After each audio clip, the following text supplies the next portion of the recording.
सेरमाङा दैया नै आइवाइ न'खौ माथो खुरखालांजोबखो दैया नै देरदों आरो देरदों सानब्रै रानिं जाबाय दै देरबोनाया आइवाइ न'आ नै आरो सिफायाव नांलायबाय बे गंसे आरो नै आं गंसे न' ओरै थांगासिनो दंबावो गोबां न' दंबावो आरो र' इथा दाम बारायनायनि नै इथाखौबो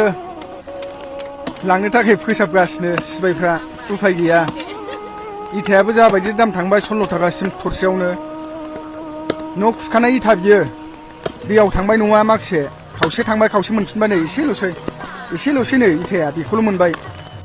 नैबे गंसेबाव अखायाबो हागासिनो नागारथायाखै दाबो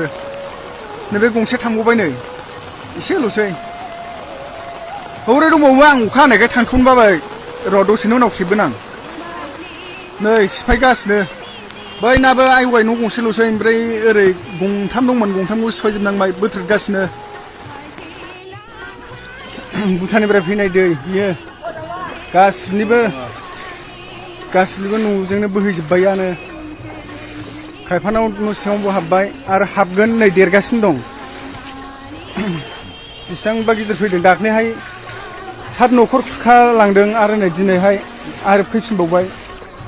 दिनैहायना देरसिन जाहैदों आरो दैया होमबाबो दाख्लै एसे फिसायावनो गामियाव हाबथाराखैमोन आरो दाख्लै सिगां समाव ओमफ्राय नै दिनैहाय गामियावनो हाबजोब्बाय दासो देरफुगासिनो आरो दैयाबो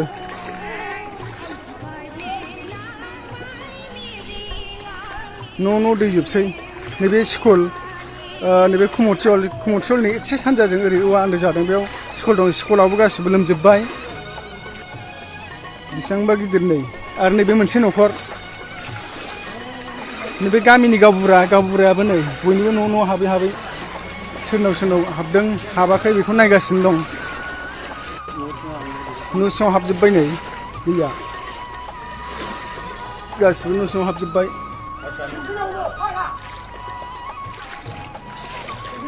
नै ओरै नैबे साहानि न' बेवबो हाबबाय गोबां न'खरावनो हाबबाय फ्राय बांसिन न'खरावनो ओरैनो जायना एसे गोजौ बिनि न'आल' बाखि थाबाय बांसिनावनो हाबजोबखाबाय आरो दैया गामि गेजेरजोंनो फुरा लोमबाय आरो दैयानो नै बेसेबांबा गिदिर सिलहाजों बोहैजोब्बाय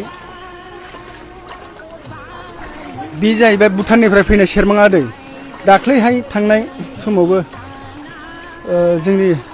13 नं इस्ट क'क्राझारनि MLA सारा फैनानै गाज्रि मोजां सुलाद लाफैदों